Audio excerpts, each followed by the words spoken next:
உங்களுக்கு வெயில் காலம் பிடிக்குமா குளிர் காலம் பிடிக்குமா? எனக்கு வெயில் காலம் தான் பிடிக்கும். அம்மா, எனக்கு குளிர்காலம் தான் பிடிக்கும். குளிர்காலத்துல போர்வையை போத்திக்கிட்டு தூங்கினா அந்த சுகமே தனி. பியூட்டி, எனக்கு கூட சின்ன வயசுல குளிர்காலம் தான் பிடிச்சது. ஆனா நீ பிறந்ததுக்கு அப்புறம் குளிர்காலத்துல தான் உனக்கு அதிகமா சளி பிடிச்சு ஜுரம் வர ஆரம்பிச்சது. அப்ப எல்லாம் எனக்கு ரொம்ப கஷ்டமா இருக்கும். அதுல இருந்து எனக்கு குளிர்காலமே பிடிக்காம போயிடுச்சு. இந்த மாதிரி சோனா குருவி அது பொண்ணு பியூட்டியும் பேசிக்கிட்டு இருந்தாங்க. சோனா குருவி தன்னுடைய பொண்ணு மேல ரொம்ப அன்பு வச்சிருந்தது. பியூட்டியோட ஒவ்வொரு ஆசையையும் எப்படியாவது கஷ்டப்பட்டு நிறைவேற்றி வச்சிடும். அம்மா, இந்த வருஷம் என்னோட பிறந்த நாளைக்கு என்ன வாங்கி கொடுப்பீங்க? என்ன கேட்குறதோ அதை கண்டிப்பா வாங்கி கொடுப்பேன். அப்படின்னா எனக்கு பிடிச்ச மாதிரி நான் ஒரு பொம்மை வாங்கிக்கிறேன். நீ எந்த மாதிரி பொம்மை வேணும்னு சொல்றியோ அதே மாதிரி நான் உனக்கு ஒரு பொம்மை வாங்கி கொடுத்துட்றேன். இப்படி பேசிக்கிட்டு இருந்த அம்மாவும் பொண்ணும் பிறகு அப்படியே படுத்து தூங்க ஆரம்பிச்சாங்க. மறுநாள் பொழுது விடிஞ்சிச்சு. மறுநாள் காலையில சோனா குருவி வீட்டை விட்டு கிளம்பி வெளியில வந்தது. இப்படி பறந்து வந்த சோனா குருவி அது வேலை செய்யற ரீட்டாவோட வீட்டுக்கு போச்சு. இங்க பாரு சோனா, இன்னைக்கு 50 செட்டு வளையல் எடுத்து கொடுத்திருக்கேன். இதை எடுத்துக்கிட்டு போய் வித்துட்டு வா. ஆனா நேத்து மாதிரி வளையல் உடைஞ்சிடுச்சுன்னு சொல்லிட்டு வராத. ரீட்டா, உண்மையிலேயே சொல்றேன், அந்த வளையல நான் உடைக்கல, அது ஏற்கனவே உடைஞ்சுதான் இருந்தது. சரி, எப்படியோ தப்பு ஏன் மேலேயே இருக்கட்டும். ஆனா இன்னைக்கு நான் எல்லா வளையல்களையும் பார்த்து பார்த்து தான் வச்சிருக்கேன். எல்லா வளையலும் நல்லா தான் இருக்கு, எதுவுமே உடையல. பிறகு அந்த வளையல் கூடையை தூக்கிட்டு சோனா குருவி வியாபாரத்துக்கு கிளம்புச்சு. வளையல் வாங்குங்கம்மா வளையல், வளையல் வாங்குங்கம்மா வளையல், வளையல் வாங்குங்கம்மா வளையல். சோனா குருவி இப்படி வளையல் வியாபாரம் பண்ணிக்கிட்டு போறத ஒரு இடத்துல நெருப்பு மூட்டி குளிர் காஞ்சிக்கிட்டு இருந்த காலுக்காகவும் கோரிக்காகவும் பாத்துட்டாங்க. காலுஜி காலுஜி, சோனா வளையல் வியாபாரம் பண்ணிட்டு போகுது, அத கூப்பிடுங்க. கோரி, நம்ம கையில இப்ப 10 ரூபாய் கூட இல்ல, அப்புறம் எதுக்காக வளையல் வித்துக்கிட்டு போற சோனாவை கூப்பிட சொல்ற? காலுஜி, நம்ம கையில காசு இல்லாட்டி என்ன, எனக்கு ரொம்ப போர் அடிக்குது. அதனால அந்த சோனாவை கூப்பிட்டு கொஞ்ச நேரம் அதுகிட்ட ஏதாவது எடக்கு மடக்கா பேசி டைம் பாஸ் பண்ணலாம். இதுவும் நல்ல ஐடியா தான். இதோ இப்பவே கூப்பிடுறேன். சோனா, சோனா, வளையலை எடுத்துக்கிட்டு சீக்கிரமா இங்க வா. காலுக்காக இப்படி கூப்பிட்ட உடனே சோனா குருவி அங்க வந்துச்சு. சோனா, நல்ல வளையல ஒரு 4 செட்டு வளையல் எடுத்து கொடு. கோரிக்காக இப்படி கேட்டதும் சோனா குருவியும் வளையல எடுத்து கொடுத்துச்சு. வளையல சோனா குருவி கொடுக்கும் போது அதை வாங்க போன கோரிக்காகவும் திடீர்னு ரெக்கைய பின்னாடி இழுத்ததால எல்லா வளையல்களும் கீழே விழுந்து உடைஞ்சு போயிடுச்சு. அதை பார்த்து சோனா குருவிக்கு கோபம் வந்துருச்சு. அதே சமயம் சோனா குருவி கண்ணுல கண்ணீரும் வந்துருச்சு. உடனே அழுதுகிட்டு இப்படி பேச ஆரம்பிச்சது. கோரி அக்கா, ஏன் இப்படி இருக்கீங்க? உங்களால இப்ப இவ்வளவு வளையலும் கீழே விழுந்து உடைஞ்சு போச்சு. இங்க பாரு சோனா, வளையல் உடைஞ்சதுக்கு நான் காரணம்னு சொன்னா எனக்கு கெட்ட கோபம் வரும். உன் கையில இருந்து நான் வளையல வாங்கவே இல்ல. நான் வாங்கறதுக்கு முன்னாடியே அது கீழே விழுந்து உடைஞ்சு போச்சு. இல்ல, வளையல் உடைஞ்சதுக்கு காரணம் நீங்கதான். வளையல வாங்குற மாதிரி ரக்கைய நீட்டி நான் கொடுக்கறப்ப ரக்கைய இழுத்துக்கிட்டீங்க.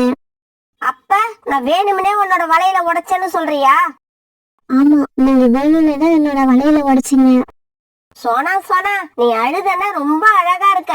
எங்க எங்க இன்னும் கொஞ்சம் அழுது காட்டு. கோரி அக்கா, அடுத்தவங்க அழுகுறத பார்த்து அதுல சந்தோஷப்படாதீங்க. அப்புறம் கடைசியா நீங்களே அழ வேண்டி வரும். நீங்க உடைச்ச வளையலுக்கு உண்டான பணத்தை கொடுத்துருங்க. கோரி, பாத்தியா, இந்த சோனா நமக்கே சாபம் விடுது. காலுஜி, சோனாவே அது வாயால வளையல நாம வேணும்னே உடைச்சிட்டோம்னு சொல்லுது. அப்புறம் ஏன் இன்னும் என்ன வேடிக்கை பார்த்துக்கிட்டு இருக்கீங்க? இந்த கூடையில உள்ள எல்லா வளையல்களையும் வேணும்னே உடைச்சிடுங்க. கோரி இப்படி சொன்ன உடனே காலுக்காக ஒரு கம்பை எடுத்து கூடையில இருந்த எல்லா வளையல்களையும் அடிச்சு உடைச்சிடுச்சு. இத பார்த்த சோனா ரொம்ப வேகமா அழ ஆரம்பிச்சது.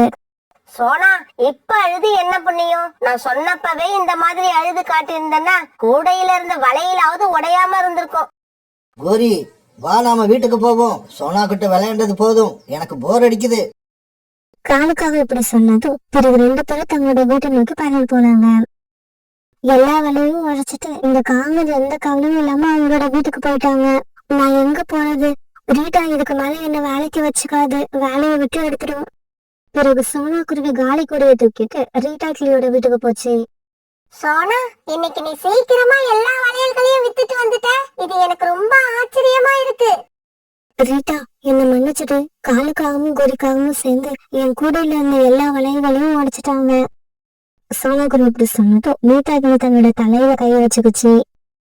கடவுள் எனக்கு சோதனையை கொடுக்கலாம், ஆனா இப்படி தொடர்ந்து கொடுக்க கூடாது. சோனா, தயவு செஞ்சு என்ன மன்னிச்சிடு. நாளையில இருந்து நீ வேலைக்கு வராத. நேத்து என்னோட வீட்டுக்காரர் என்ன அப்படி திட்டினாரு. இதுக்கு அப்புறமும் உன்னை நான் வேலையில வச்சிருந்தேன்னா என்னையும் வீட்டை விட்டு வெளியே விரட்டிடுவாரு. பிறகு சோனா குருவி கனத்த மனசோட தன்னோட வீட்டுக்கு பறந்து போச்சு. அம்மா, என்னோட பிறந்த நாளுக்கு இந்த தடவை கண்டிப்பா பொம்மை வாங்கி கொடுப்பீங்கல்ல? என்ன பியூட்டி இப்படி கேட்டுட்ட? இந்த பிறந்த நாளுக்கு உனக்கு கண்டிப்பா பொம்மை வாங்கி கொடுப்பேன். இத கேட்டுட்டு பியூட்டி ரொம்ப சந்தோஷமாயிடுச்சு. கடவுளே, நாளைக்கு எனக்கு ஏதாவது வேலை கிடைச்சிடணும், அப்பதான் என் குழந்தையோட ஆசையை என்னால நிறைவேற்ற முடியும்.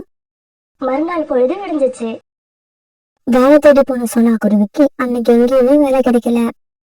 இப்படியே பறந்து போன சோனா குருவி பிறகு ஒரு இடத்துல உட்கார்ந்து தன்னுடைய நிலைமையை நினைச்சு அழ ஆரம்பிச்சது. அந்த சமயத்துல யாரோ கத்துற சத்தம் கேட்டது. என்ன பாருங்க, என்ன பாருங்க, என்னை எடுத்துக்கிட்டு போங்க, என்னை எடுத்துக்கிட்டு போங்க. இந்த சத்தத்தை கேட்ட சோனா குருவி ஆச்சரியம் ஆயிடுச்சு. என்ன இது? யார் இப்படி சத்தம் போடுறது? இவங்க சத்தம் போடுறது வித்தியாசமா இருக்கு. இப்படி நினைச்ச சோனா குருவி பிறகு சத்தம் வந்த திசையை நோக்கி பறந்து போச்சு. சோனா குருவி சத்தம் வந்த இடத்துக்கு போனப்ப ஒரு புதர் செடிக்குள்ள இருந்துதான் இந்த மாதிரி சத்தம் வந்துகிட்டு இருந்தது. என்ன பாருங்க, என்ன பாருங்க, என்னை எடுத்துக்கிட்டு போங்க, என்னை எடுத்துக்கிட்டு போங்க. யார் உள்ள இருக்கிறது? உங்களுக்கு என்னாச்சு? ஏன் இப்படி சத்தம் போடுறீங்க? சோனா குருவி இப்படி கேட்டதுக்கு எந்த பதிலும் வரவே இல்லை. உடனே சோனா குருவி மெதுவா அந்த புதர் செடியை விலக்கி அதுக்குள்ள யார் இருக்காங்கன்னு எட்டி பார்த்தது. இப்படி எட்டி பார்த்த சோனா குருவி அதிர்ச்சி ஆயிடுச்சு. ஏன்னா அந்த புதர் செடிகளுக்கு நடுவுல ஒரு மரப்பெட்டியில நிறைய தங்க நாணயங்கள் இருந்தது. அந்த தங்க நாணயங்கள்ல இருந்து பிரகாசமான வெளிச்சம் வந்துகிட்டு இருந்தது. அதுல இருந்து வந்த வெளிச்சம் ரொம்பவும் பிரகாசமா இருந்தால சோனா குருவி அந்த பெட்டியை வெளியில எடுத்து முடியால மூடிடுச்சு. இந்த பெட்டியில நிறைய தங்க காசுகள் இருக்கு. அப்புறம் என்ன பாருங்க, என்ன எடுத்துட்டு போங்கன்னு சொன்னது யாரா இருக்கும்? ஒருவேளை இந்த பெட்டி தான் சொல்லி இருக்குமோ? எனக்கு ஒரே குழப்பமா இருக்கு. இப்ப இந்த பெட்டியை என்ன பண்றதுன்னே தெரியல. குருவி, என்ன நினைச்சு ரொம்ப யோசிக்காத. நான் உனக்காகவே உருவாக்கப்பட்டிருக்கேன். என்னை எடுத்துக்கிட்டு போ.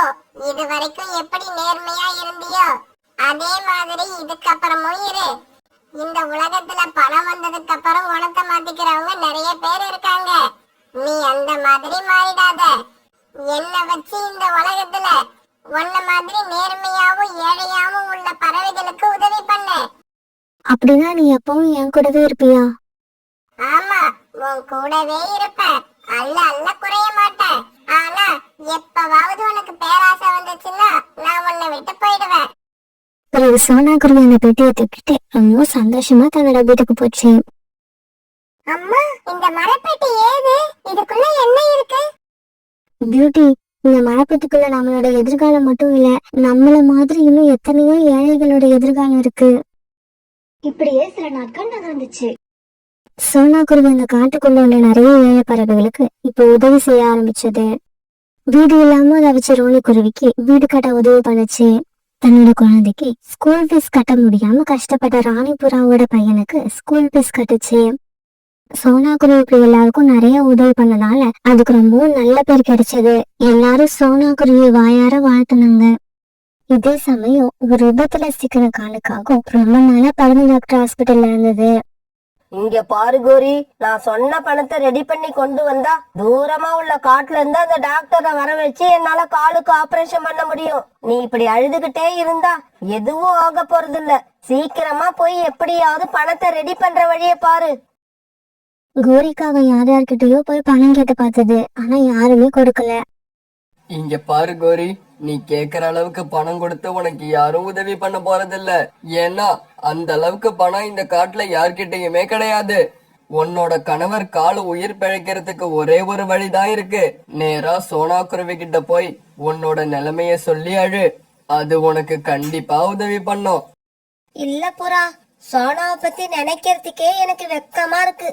ஏன்னா என் கணவர் நல்லா இருக்கிறப்ப நானும் அவரும் சேர்ந்து சோனாவை படாத பாடுபடுத்தி இருக்கிறோம். இப்ப நான் போய் உதவி கேட்டேன்னா சோனா எங்களுக்கு கண்டிப்பா உதவி பண்ணாது. சோனான்னு இல்ல, இந்த இடத்துல யாரு இருந்தாலும் கண்டிப்பா உதவி பண்ண மாட்டாங்க. கோரி, நீ எல்லாரையும் மாதிரி சோனாவை நினைக்காத. அதோட குணமே வேற. தனக்கு கெடுதல் செஞ்சவங்களுக்கு கூட நல்லது நினைக்கிறது தான் சோனாவோட குணம். இவங்க இப்படி பேசிக்கிட்டு இருக்கப்ப சோனா குருவி அங்க வந்துடுச்சு. கோரி அக்கா, நீங்க எங்க இருக்கீங்களா? நான் உங்களை எங்கெல்லாம் தேடுறது? சீக்கிரமா ஹாஸ்பிட்டலுக்கு போங்க. காலனோட சிகிச்சைக்கு தேவையான பணத்தை நான் பருத்தி டாக்டர் கிட்ட கொடுத்துட்டேன். இன்னைக்கு ராத்திரி ஆபரேஷன் பண்ணணும்னு பருத்தி டாக்டர் சொல்லியிருக்காங்க. சோனா குருவி சொன்னதை கோரிக்காகத்தால நம்ப முடியல. சோனா குருவி வந்து திடீர்னு இப்படி சொன்னதை கேட்டுட்டு கோரிக்காகத்தோட கண்ணுல ஆனந்த கண்ணீர் வந்துச்சு. சோனா, உன்னை பத்தி இப்பதான் சொல்லிக்கிட்டு இருந்தேன். நான் சொன்னது உண்மைன்னு நிரூபிச்சுட்டேன். கோரி அக்கா, அப்புறம் ஒரு விஷயம், ஆபரேஷன் செலவுக்கு நான் பணம் கொடுத்துட்டேன். அப்புறம் உங்க செலவுக்கு பணம் வேணும்ல, இந்தாங்க இந்த தங்க வளையல வித்து இதுல கிடைக்கிற பணத்தை நீங்க செலவுக்கு வச்சுக்கோங்க. சோனா குருவி சொன்னதை கேட்டுட்டு கோரிக்காக இப்ப அதிகமா அழ ஆரம்பிச்சது. சோனா, என்ன மன்னிச்சிடு. எந்த காரணமும் இல்லாம நானும் என் கணவரும் சேர்ந்து நீ வியாபாரத்துக்கு எடுத்துக்கிட்டு வந்த எல்லா வளையல்களையும் உடைச்சு உன்னை கண்ணீர் விட்டு அழ வச்சோம். இருந்தாலும் இப்ப நாங்க கஷ்டத்துல இருக்கிறப்ப நீ தங்க வளையல கொடுத்து என் கண்ணுல இருந்து ஆனந்த கண்ணீரை வர வச்சிருக்க. கோரி அக்கா, நீங்க அன்னைக்கு ஒரு நாள் என்ன அழ வச்சு பார்க்க ஆசைப்பட்டீங்கல்ல, ஆனா இப்ப பாருங்க, இயற்கை உங்களை அழ வச்சிருச்சு. நம்மள கேட்க யாருமே இல்ல, நாம செய்யறத யாருமே பாக்கலங்கிற நினைப்புல எந்த தவறும் செய்யாதீங்க. இயற்கை நம்மள கவனிச்சுக்கிட்டுதான் இருக்கு. நீங்க செஞ்சதெல்லாம் தப்புன்னு அது என்னைக்காவது ஒரு நாள் உங்களுக்கு புரிய வச்சிடும். இப்படி சொல்லிட்டு சோனா குருவி அங்க இருந்து பறந்து போயிடுச்சு. இப்படியே சில நாட்கள் நகர்ந்துச்சு. இன்னைக்கு சோனா குருவியோட பொண்ணு பியூட்டியோட பிறந்த நாள். அந்த காட்டுல உள்ள பறவைகள் சோனா குருவியோட வீட்டுக்கு வெளியில அலங்காரம் பண்ணியிருந்தாங்க. அந்த காட்டுல உள்ள எல்லா பறவைகளும் பியூட்டியோட பிறந்த நாளைக்கு வந்திருந்தாங்க. எல்லாருமே ரொம்ப சந்தோஷமா இருந்தாங்க. அம்மா, இதுக்கு முன்னால எனக்கு எத்தனையோ பிறந்த நாள் வந்திருக்கு. ஆனா அப்பா எல்லாம் இந்த மாதிரி எல்லா பறவைகளும் நம்ம வீட்டுக்கு வந்ததே இல்ல. இன்னைக்கு நிறைய பேர் வந்திருக்காங்க. ஆமா, நீ சொல்றது உண்மைதான். முன்னாடி எல்லாம் நம்ம கிட்ட மத்தவங்களுக்கு உதவி செய்யணுங்கிற ஆசை மட்டும்தான் இருந்துச்சு. ஆனா இப்ப அந்த ஆசையை செயல்படுத்த தேவையான பணமும் நம்ம கிட்ட இருக்கு.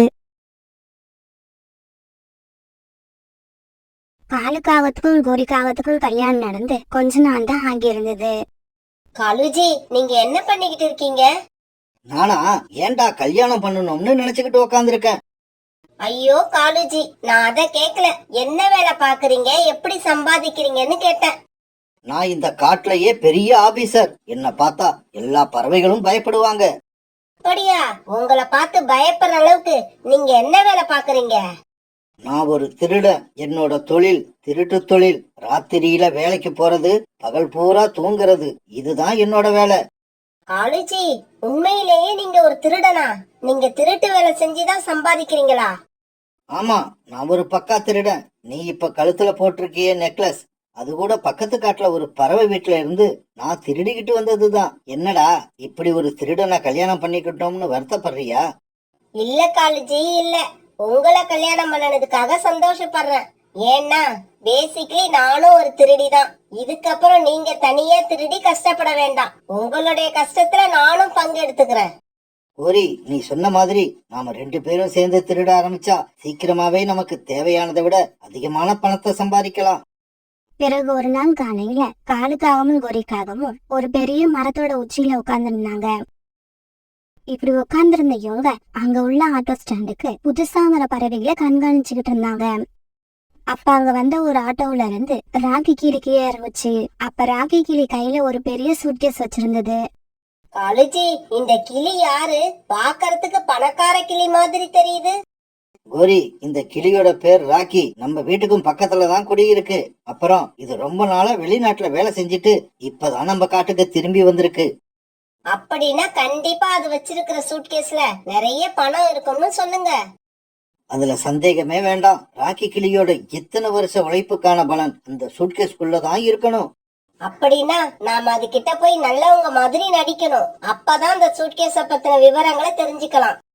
ராக்கி, வெளிநாட்டுல இருந்து இப்பதான் வரியா? சரி சரி, அந்த சூட்கேஸை இப்படி கொடு. உங்க வீடு வரைக்கும் அதை நான் தூக்கிக்கிட்டு வரேன். காலு, உங்களுக்கு ஏன் வீண் சிரமம்? நானே எடுத்துக்கிட்டு வரேன். ராக்கி தம்பி, நீங்க ஏற்கனவே பயணம் செஞ்சு களைச்சி போயிருப்பீங்க. அதனால நீங்க கைய வீசிக்கிட்டு வாங்க. இந்த சூட்கேஸ நான் தூக்கிக்கிட்டு வரேன். இப்படி சொன்ன கோரிக்காகவும் சூட்கேஸ் எடுத்துக்கிட்டு முன்னால பறந்து போக ராக்கி கிளியும் காலுக்காகவும் பின்னால பறந்து போனாங்க. பிறகு எல்லாரும் ராக்கி கிளியோட வீட்டுக்கு வந்து சேர்ந்தாங்க. காலு, நீங்களும் உன்னோட மனைவியும் நான் சொல்லாமலேயே எனக்கு வந்து உதவி பண்ணுனீங்க. உங்களுக்கு எப்படி நன்றி சொல்றதுன்னே தெரியல. நன்றி எல்லாம் எங்களுக்கு தேவையில்லை ராக்கி தம்பி. ஆமா, இந்த சூட்கேஸ்ல அப்படி என்னதான் இருக்கு? என்னால தூக்கவே முடியல, ரொம்ப வெயிட்டா இருந்தது. அதுவா, 5 வருஷமா நான் சம்பாரிச்ச பணம் எல்லாம் இந்த சூட்கேஸ்ல தான் பணமாவும் நகையாவும் இருக்கு. ஆமா, இவ்வளவு பணத்தை வச்சு நீ என்ன பண்ண போற? இந்த வீட்டை இடிச்சிட்டு ஒரு பெரிய வீடு கட்ட போறேன். வீடு கட்டினதுக்கு அப்புறம் கல்யாணம் பண்ணிக்க போறேன். ராக்கி, அப்படின்னா உனக்கு கல்யாணம் ஆகுற வரைக்கும் இந்த பணம் திருட்டு போகாம இருக்கணும்னு கடவுளை வேண்டிக்க. என்ன திடீர்னு இப்படி சொல்றீங்க? அதாவது ராக்கி, இப்ப நம்ம காட்டுல திருட்டு பயம் ரொம்ப அதிகமாயிருக்கு. அதனால நீ என்ன பண்ற, இந்த சூட்கேஸ உன்னோட கூட்டுக்கு அடியில பத்திரமா ஒளிச்சு வச்சிரு. ஏன்னா நாங்க கூட எங்க கிட்ட உள்ள பணத்தை எல்லாம் அப்படிதான் ஒளிச்சு வைக்கிறோம். இப்படி சொல்லிட்டு காலுக்காகவும் கோரிக்காகவும் அங்கிருந்து பறந்து போயிட்டாங்க. பிறகு வீட்டுக்குள்ள போன ராக்கி கிளி காங்கள் சொன்ன மாதிரியே கூட்டுக்கு அடியில தன்னுடைய சூட்கேஸ ஒளிச்சு வச்சது. அப்பாடா, இனிமே எந்த கவலையும் இல்ல. என்னோட சூட்கேஸ் இந்த கூட்டுக்குள்ள இருக்கும்னு யாரும் நினைக்க மாட்டாங்க. பிறகு ராத்திரி ஆச்சு. ரொம்ப தூரம் பயணம் பண்ணி வந்த களைப்புல ராக்கி கிளி நல்லா தூங்கிட்டு இருந்தது. ஆனா காலுக்காகவும் கோரிக்காகவும் இன்னும் தூங்காம முழிச்சுக்கிட்டு இருந்தாங்க. காலுஜி, கிளம்புங்க, அந்த ராக்கி நேரம் கண்டிப்பா தூங்கி இருக்கும். கோரி, அந்த ராக்கிய சாதாரணமா நினைச்சிராத. சின்ன சத்தம் கேட்டாலும் போதும், உடனே எழுந்திருச்சிரும். காலுஜி, கவலைப்படாம என் கூட வாங்க. இந்த மாதிரி பறவைகள் கிட்ட எப்படி திருடணும்னு எனக்கு தெரியும். பிறகு காலுக்காகவும் கோரிக்காகவும் ராக்கி கிளி வீட்டை நோக்கி பறந்து போனாங்க. ராக்கி கிளி வீட்டுக்கு போன உடனே காலுக்காகம் வீட்டுக்கு வெளியில உட்காந்து யாராவது வராங்களான்னு பார்க்க ஆரம்பிச்சது. கோரிக்காக ராக்கி கிளி வீட்டு ஜன்னல் வழியா வீட்டுக்குள்ள போச்சு. இப்படி போன கோரிக்காகும் ராக்கி கிளி வீட்டுல இருந்த கூட்டுக்கு அடியில சூட்கேஸ் இருக்கிறத பாத்துருச்சு. உடனே கூட்டுக்கு அடியில இருந்த அந்த சூட்கேஸ மேல எடுத்தது. பிறகு கோரிக்காவும் சூட்கேஸ் எடுத்துக்கிட்டு வெளியில கிளம்புற சமயம் பார்த்து ராக்கி கிளிக்கு முழிப்பு வந்துருச்சு. வீட்டுக்குள்ள யாரோ உக்காந்து இருக்கத பார்த்த ராக்கி கிளி உடனே இப்படி கத்த ஆரம்பிச்சது. திருடன், திருடன், யாராவது உதவிக்கு வாங்க. திருடன், திருடன். உடனே சூட்கேஸ் எடுத்துக்கிட்டு கோரிக்காக அவசர அவசரமா வெளியில பறந்து போச்சு. கோரிக்காக வெளியில வந்ததை பார்த்த காலுக்காகவும் கோரிக்காவும் கூட சேர்ந்து வேகமா பறந்து போச்சு. ராக்கி கிளியும் விடாம இவங்க பின்னாடியே பறந்து வந்தது. ஆனா வேகமா பறந்து போன காங்கள் 2 பேரும் ஒரு அடர்த்தியான காட்டுக்குள்ள போய் மறைவா உட்கார்ந்துகிட்டாங்க. காங்களை விரட்டிக்கிட்டே வந்த ராக்கி கிளி திருட்டு பறவைகளை காணாம தன்னுடைய வீட்டுக்கு திரும்பி போயிடுச்சு. போச்சு, என்னோட பணம் எல்லாம் போச்சு. என்னோட 5 வருஷ உழைப்பு என் கையை விட்டு போயிடுச்சு. பிறகு விடியறதுக்கு கொஞ்ச நேரம் இருக்கும் பொழுது காலுக்காக மேல வந்து யாராவது இருக்காங்களான்னு பார்த்தது. காலுஜி, யாராவது இருக்காங்களா? நான் வெளியில வரலாமா? கோரி, இப்ப இங்க யாரும் இல்ல. சீக்கிரமா வெளியில வா, நாம வீட்டுக்கு போயிடலாம். இப்படி பேசிக்கிட்ட காங்கள் பிறகு தங்களோட வீட்டுக்கு பறந்து போனாங்க. வீட்டுக்கு பறந்து போன உடனே கோரிக்காக அந்த சூட்கேஸ அலமாரிக்குள்ள மறைச்சு வச்சது. பிறகு காங்கள் 2 பேரும் தங்களோட கூட்டுல படுத்து நிம்மதியா தூங்க ஆரம்பிச்சாங்க. மறுநாள் பொழுது விடிஞ்சிச்சு. மறுநாள் ராக்கி கிளி நடந்தது எல்லாத்தையும் சோனா குருவி கிட்ட சொல்லிட்டு அழுதுகிட்டு இருந்தது. சோனா, இருந்தது எல்லாத்தையும் இழந்துட்டேன். என்கிட்ட இப்ப 100 ரூபாய் பணம் கூட இல்ல. ராக்கி அண்ணா, திருட வந்த பறவை எப்படி இருந்தது? அது யாருன்னு உங்களால கண்டுபிடிக்க முடியலையா? ராத்திரி ஒரே இருட்டா இருந்ததால என்னால சரியா அடையாளம் கண்டுபிடிக்க முடியல. இருந்தாலும் திருட வந்த பறவை கருப்பு கலரா தான் இருக்கணும். என் பார்வைக்கு அப்படிதான் தெரிஞ்சது. அப்படின்னா அது காங்களா இருக்கிறதுக்கு தான் சான்ஸ் இருக்கு. அந்த காங்கள் உங்க வீட்டுக்கும் பக்கத்துலதான் இருக்காங்க. இல்ல இல்ல, கண்டிப்பா அவங்களா இருக்க முடியாது. ஏன்னா நான் நம்ம காட்டுக்கு வந்து இறங்கின உடனே நான் சொல்லாமலே அவங்களா வந்து என்னோட சூட்கேஸ வீடு வரைக்கும் தூக்கிக்கிட்டு வந்தாங்க. இப்படி உதவி செய்யறவங்களை எப்படி தப்பா நினைக்க முடியும்? என்னது, காங்கள் நேத்து உங்களோட சூட்கேஸ தூக்கிட்டு வந்தாங்களா? அப்படின்னா கண்டிப்பா அவங்கள தவிர வேற யாரும் சூட்கேஸை எடுத்திருக்க மாட்டாங்க. ராக்கி அண்ணா, நீங்க கவலைப்படாம இருங்க. அந்த காங்கள் கிட்ட இருந்து அந்த சூட்கேஸை எப்படி எடுக்கணும்னு எனக்கு தெரியும். இப்படி சொன்ன சனக்குருவி பிறகு வயதான குருவி மாதிரி மேக்கப் போட்டுக்கிட்டு காங்களோட வீட்டுக்கு ஒரு பேக் எடுத்துக்கிட்டு பறந்து போச்சு. இப்படி போன சனக்குருவி நேரா காங்களோட வீட்டுக்குள்ளேயே போயிடுச்சு. ஏய் பாட்டி, யார் நீ? கொஞ்சம் கூட மேனஸ் இல்லாம நீ பாட்டுக்கு வீட்டுக்குள்ள வந்துட்ட. காங்களே, தயவு செய்து கோவப்படாதீங்க. என்ன 2-3 பறவைகள் விரட்டிட்டு வந்தாங்க. அதனால்தான் உங்க வீட்டுக்குள்ள அவசரமா வந்துட்டேன். விரட்டிக்கிட்டு வந்தாங்களா? எதுக்கு விரட்டிக்கிட்டு வந்தாங்க? இங்க பாருங்க, நான் உண்மையை சொல்றேன். தயவு செய்து என்ன போலீஸ்ல காட்டி கொடுத்துறாதீங்க. நான் ஒரு திருடி. இந்த பேக ஒரு பறவை கிட்ட இருந்து திருடிக்கிட்டு வரப்ப என்ன சில பறவைகள் துரத்த ஆரம்பிச்சுட்டாங்க. இல்லைன்னா நான் உங்க வீட்டுக்குள்ள வந்திருக்க மாட்டேன். பாட்டி, நீ சரியான இடத்துக்கு தான் வந்திருக்க. ஆமாம் பாட்டி, நீ மட்டும் இல்ல, நாங்களும் திருட்டு தொழில் செய்யறவங்க தான். அப்படியா? ரொம்ப சந்தோஷம். அது சரி, முதல்ல இந்த பேக கொண்டு போய் எங்கேயாவது ஒளிச்சு வைங்க. காலுஜி, இந்தாங்க, நம்ம ராக்கி கிளி வீட்ல இருந்து எடுத்துக்கிட்டு வந்த சூட்கேஸ வச்சிருக்கோம்ல, அந்த அலமாரியில இந்த பேக்கையும் வைங்க. பிறகு காலுக்காக சாணாக்குருவியோட பேக தூக்கிட்டு போய் ராக்கி கிளியோட சூட்கேஸ் இருக்கிற அலமாரியில வச்சது. காதுங்களே, ராக்கி கிளியோட சூட்கேஸ இந்த அலமாரியில தான் வச்சிருக்கீங்களா? நாளைக்கு காலையில இந்த சூட்கேஸ் உங்க வீட்ல இருக்காது. அது எங்க இருக்கணுமோ அங்க இருக்கும். பிறகு இரவு உணவு சாப்பிட்ட எல்லாரும் படுத்து தூங்குனாங்க. காகங்கள் 2 பேரும் நல்லா தூங்குனதுக்கு அப்புறமும் சோனா குருவி தூங்கவே இல்ல. கண் வீழ்ச்சிக்கிட்டே படுத்திருந்தது. பிறகு நடுராத்திரியில சோனா குருவி அலமாரிக்குள்ள இருந்த ராக்கி கிளியோட சூட்கேஸ வெளியே எடுத்தது. பிறகு அந்த சூட்கேஸ தூக்கிட்டு வெளியில பறந்து போயிடுச்சு. மறுநாள் பொழுது விடிஞ்சிச்சு. காலையில கண் வச்ச காகங்கள் 2 பேரும் வயதான குருவி கூட்டுல இல்லாத கவனிச்சாங்க. ஓரி, நம்ம வீட்டுல படுத்திருந்த அந்த வயசான குருவிய காணும். அந்த குருவி எக்கேடு கெட்டு போனா நமக்கு என்ன? அது கொண்டு வந்த பேக் நம்ம அலமாரியில இருக்கா இல்லையா, அத முதல்ல பாருங்க. பிறகு அலமாரிய திறந்து பார்த்த காலுக்காகவும் இப்படி கத்த ஆரம்பிச்சது. கோரி, அந்த ஆயா கொண்டு வந்த பேக் நம்ம அலமாரியில தான் இருக்கு. ஆனா ராக்கி கிளிகிட்ட இருந்து நாம அடிச்ச அந்த சூட்கேஸ தான் காணும். பிறகு காகங்கள் 2 பேரும் வயதான குருவி எடுத்துட்டு வந்த பேக பிரிச்சு பார்த்தாங்க. பாவம் காகங்கள், அந்த வயதான குருவி எடுத்துட்டு வந்த பேக்ல மாட்டு சாணங்கள் தான் இருந்தது. அத பார்த்து காளிக்காகவும் குருவிக்காகவும் ரொம்ப ஏமாந்து போயிட்டாங்க. கோரி, நாம ஏமாந்துட்டோம். அந்த வயசான குருவி நம்மள நல்லா ஏமாத்திட்டு போயிடுச்சு. இல்ல, இந்த கோரி ஏமாற மாட்டா. இப்பவே போலீஸ் ஸ்டேஷன் போய் அந்த வயதான குருவி மேல கம்ப்ளைண்ட் கொடுக்க போறேன். இவங்க இப்படி பேசிக்கிட்டு இருக்கும்போது போலீஸ் வேன் வர சத்தம் கேட்டது. கோரி, நீ போலீஸ் ஸ்டேஷன் போக வேண்டிய அவசியம் இல்ல. போலீஸே நம்மள தேடி இங்க வந்துருச்சு. பிறகு சோனா குருவி, ராக்கி கிளி, போலீஸ் இவங்க எல்லாரும் வீட்டுக்குள்ள வந்தாங்க. போலீஸ பார்த்த காகங்கள் 2 பேரும் அழ ஆரம்பிச்சாங்க. அப்புறம் போலீஸ் 2 காகங்களையும் கைது பண்ணி போலீஸ் வேன்ல அழைச்சுக்கிட்டு போயிட்டாங்க. பிறகு ராக்கி கிளி சோனா குருவிக்கு நன்றி சொல்லிட்டு பணம் இருந்த சூட்கேஸை எடுத்துக்கிட்டு தன்னோட வீட்டுக்கு பறந்து